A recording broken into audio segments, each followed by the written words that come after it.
Hello everyone, এটা হচ্ছে আমার বার্থডে ব্লগ। তো চলো আজকে তোমাদের সাথে শেয়ার করি এইবারে বার্থডেতে আমি সারাদিন কী করলাম আর বার্থডেটা কিভাবে করে সেলিব্রেট করলাম। এবারে বার্থডেটা না আমার জন্য খুবই স্পেশাল, কারণ এবারে বার্থডে যেদিন আমার ছিল সেদিন ছিল হচ্ছে রামনবমী। তো আমি আগে থেকেই ভেবে রেখেছিলাম যে বাড়িতে তো পুজো দেওয়া হবেই, তাও আমি সেদিন সকালে আমি আগে মা দুর্গার কাছে গিয়ে পুজো দিয়ে আসব। সেরকমই করলাম। সকালে ঘুম থেকে উঠেই আগে ফ্রেশ ট্রেশ হয়ে নিয়েছি, যেহেতু বাড়িতে পুজো একটু দেরি করে দেওয়া হবে তার জন্য আগেই চলে গেছিলাম হচ্ছে মন্দিরে। আর মন্দিরে যাওয়ার জন্য আমি এই ড্রেসটা পরেছি, নতুন ড্রেস, বার্থডে ড্রেস। এটা আমাকে আমার মা বাবা দিয়েছে বার্থডে উপলক্ষে। আর শুধু আমি না, সাথে আমার হাজব্যান্ডও যাবে অবশ্যই। রাস্তায় এতটা জ্যাম ছিল সেদিন, পৌঁছতে না আমাদের অনেকটাই দেরি হয়ে গেছিলো। আর অটোতে ওঠার সাথে সাথে মা বাবাও ভিডিও কল করেছিল, বার্থডে উইশ করলো। তারপরে আমরা পৌঁছে গেলাম বাসন্তী পূজা যেখানে হচ্ছিল সেখানে। পৌঁছে আমরা একটা থালি নিয়ে নিয়েছিলাম, যেখানে ফুল বেলপাতা, ধূপকাঠি, প্রদীপ এসব ছিল, আর সিঁদুরও ছিল মা দুর্গার জন্য। তারপরে পুজো ভালো করে আমরা দিয়ে দিলাম। আর এতটা মনে শান্তি লাগলো না, এরকম মানে জন্মদিনের দিন সবার আগে মায়ের পুজো দেওয়া, মানে এটা আমার বলতে পারো এবারের জন্মদিনে আমার একটা ভাগ্য যে মানে বাসন্তী পূজা পড়েছিল। তো তারপরে এখানে প্রদীপ ধূপকাঠি আমরা দুজনে আর কি দেখিয়ে দিলাম। আর শুনলাম যে পুজো হতে একটু অনেকটাই দেরি হবে আর কি, আমরা তো অনেক সকাল সকালই গেছিলাম। তো যাই হোক, অতক্ষণ তো আর মানে থাকতে পারবো না আর কি, বাড়িতেও পুজো হবে।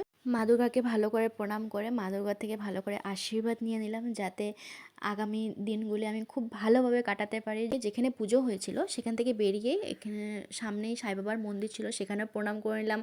হনুমান মন্দির ছিল, সেখানেও প্রণাম করে নিলাম। গণেশ মন্দিরে ছিল, যদিও সব বাকি মন্দিরগুলোতে যেতে পারিনি, কিন্তু আশেপাশে এতগুলো মন্দির ছিল, সবগুলো প্রণাম করে আমরা বাড়িতে চলে আসলাম।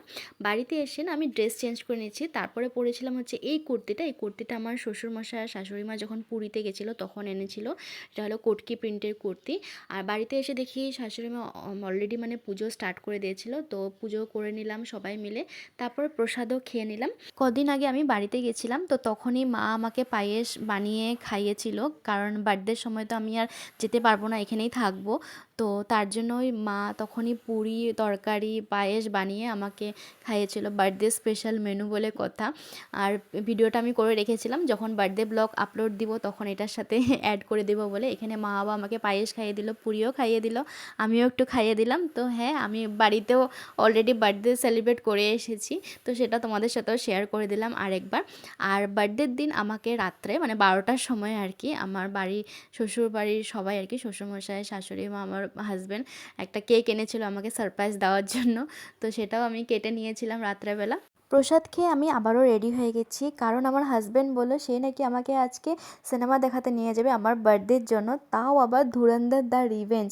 মানে আমি তো শুনেই অবাক। তো ঝটফট করে রেডি হয়ে দুজনেই বেরিয়ে গেলাম। আর সিনেমা হলে ঢুকে তো তাড়াতাড়ি সিনেমাও স্টার্টই হয়ে গেছে। বললাম তোমরা কে সিনেমাটা দেখেছো আমাকে কমেন্ট করে অবশ্যই জানিও। ওয়েট করেছিলাম সিনেমাটা কবে দেখবো, ফাইনালি দেখে নিলাম। বার্থডে স্পেশাল গিফট বলতে পারো এটা আমার জন্য।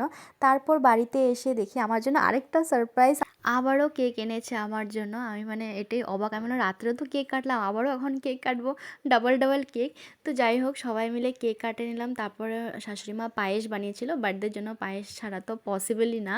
তো পায়েসও সবাই খেয়ে নিলাম। আর বার্থডে স্পেশাল আমি কী মেনু খেয়েছি, কী সারাদিন খেলাম, সেটা যদি তোমরা দেখতে চাও কমেন্ট করে বলো, আমি নেক্সট ভিডিওতে তোমাদের সাথে অবশ্যই শেয়ার করবো birthday special what I it in a day.